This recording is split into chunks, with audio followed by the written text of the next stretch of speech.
Assalamualaikum warahmatullahi wabarakatuh. Apa kabar anak-anak ibu kelas 8? Kita ketemu kembali dalam pembelajaran daring, yaitu kuatkan iman dengan berinfak dan bersedekah. Pada pertemuan minggu yang lalu kita telah ulangan harian, dan hari ini kita lanjut ke bab 3 kelas 8 MTS Negeri 4 Kutai Kartanegara. Kuatkan iman dengan berbagi atau bersedekah menurut hadis riwayat Bukhari Muslim dari Abu Hurairah dan Bukhari dari Hakim bin Hizam. Kita amati gambar di sini adalah gambar orang yang sedang memberi. Tangan di atas itu lebih baik daripada tangan di bawah. Memberi itu lebih baik daripada meminta. Dan kita pahami hadis ini, kita buka buku kalian silahkan. Buku kelas 8 bab 3 hadis riwayat Bukhari Muslim dari Abu Hurairah. Kita baca sama-sama. Bismillahirrahmanirrahim. An Abi Hurairah radhiyallahu anhu anan Nabiy sallallahu alaihi wasallam qala ma min yaumin yusbihul ibadu fihi illa malakani yunazzilani fayaqulu ahaduhuma Allahumma a'ti munfikon khalafan wa yaqulul akharu Allahumma a'ti mumsikan talafan. Muttafaq alaih. Yang artinya, An Abi Hurairah radhiyallahu anhu anan Nabi sallallahu alaihi wasallam qala, dari Abu Hurairah radhiyallahu anhu bahwa Nabi Muhammad sallallahu alaihi wasallam bersabda, Ma min yaumin yusbihul ibadu fihi. Ma min, tidak ada suatu hari pun, yusbihu, ibadu, yusbihu melewati pagi, ibadu seorang hamba, fihi di dalamnya, illa malakani yunazzilani fayaqulu, kecuali akan turun malakani dua malaikat, fayaqulu lalu berkata kepadanya, ahaduhuma, yang satu malaikat adalah berkata, Allahumma a'ti munfikon khalafan, ya Allah, berikanlah pengganti bagi siapa yang menafkahkan hartanya. Wa yaqulul akharu, dan yang kedua mereka berkata, Allahumma a'ti mumsikan talafan, ya Allah, berikanlah kehancuran kebinasaan kepada orang yang menahan hartanya atau bakhil. Hadis riwayat Bukhari dan Muslim. Pada hadis ini menyatakan bahwa ada dua malaikat yang berdoa, memohon kepada Allah, mendoakan manusia. Ketika kita berinfak dan bersedekah, maka malaikat tersebut mendoakan, ya Allah, berikanlah pengganti bagi siapa yang menafkahkan hartanya.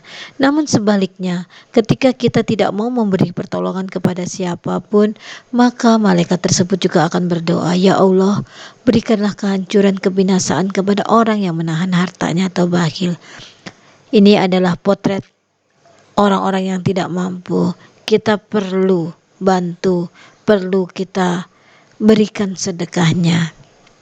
Kemudian di sini ibu tuliskan arti mufradat tetapi tidak semuanya, yaitu mamin yaumin, tidak ada suatu hari pun, yusbihul ibadu, ketika seorang hamba melewati paginya, illa malakani yunzilani, kecuali akan turun datang dua malaikat, Allahumma a'ti mumsikan talafan, maaf ini salah, seharusnya Allahumma a'ti munfikan khalafan, ya Allah, berikanlah pengganti kepada orang-orang yang menginfakkan hartanya.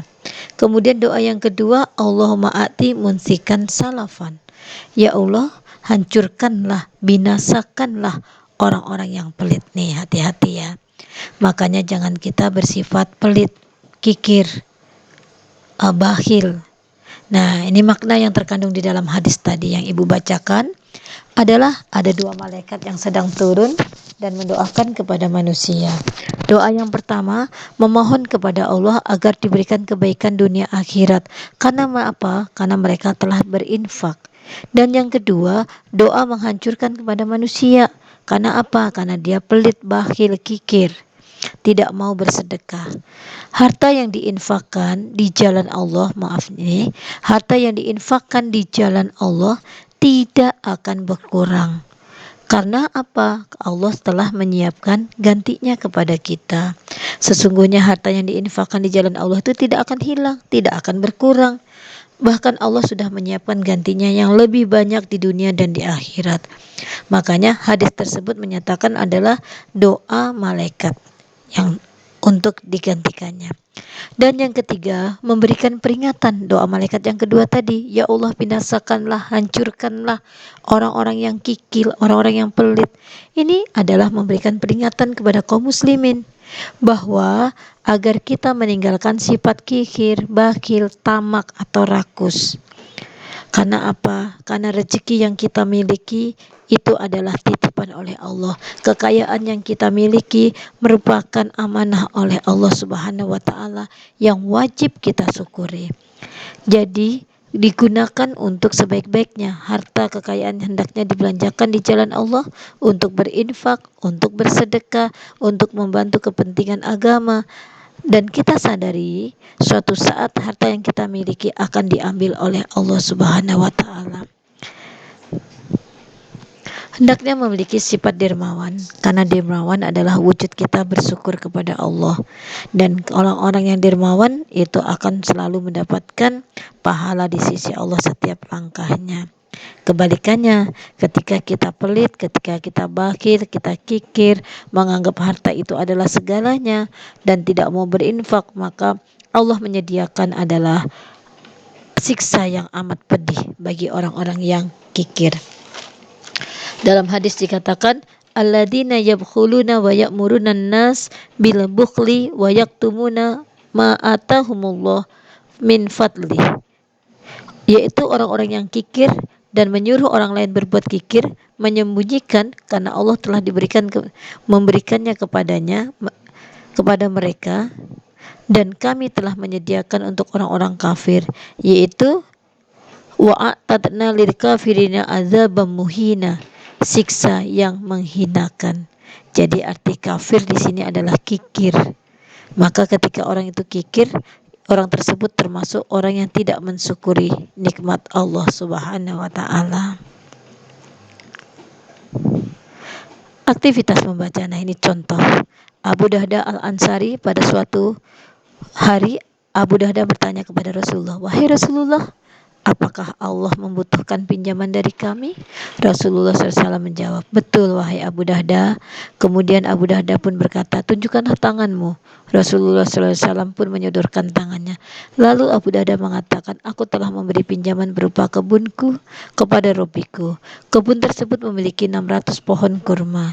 Setelah kebun itu diserahkan kepada Rasulullah, Abu Dahda mengajak istri dan anak-anaknya keluar dari kebun itu. Lalu Rasulullah SAW pun terkagum-kagum dengan Abu Dahda. Rasulullah SAW mengatakan begitu banyak tandan anggur dan harum-haruman untuk Abu Dahda di surga. Demikian banyak harta yang diinfakkan Abu Dahda, tetapi karena keyakinan bahwa Allah akan membalas dengan berlipat-lipat di dunia dan di akhirat, ikhlas melepaskan hartanya di jalan Allah. Dengan kita ikhlas bahwa Allah akan memberikannya yang berlebih. Demikian, terima kasih. Mari kita tetap semangat, jangan pernah menyerah untuk menggapai cita-cita, dan selalu berdoa. Tinggalkan kata malas. Ya Allah, jadikanlah kami orang-orang yang senantiasa bekerja giat menegakkan agama Engkau. Kepada Engkau lah kami menyerah diri, kepada Engkau kami bergantung, kepada Engkau kami berharap untuk mendapatkan pertolongan. Teguhkan pendirian kami di atas jalan yang benar. Demikian pertemuan kita hari ini dengan Ibu Yayu Eko Wahyuningsih. Selamat belajar, semangat, dan salam sehat selalu. Assalamualaikum warahmatullahi wabarakatuh.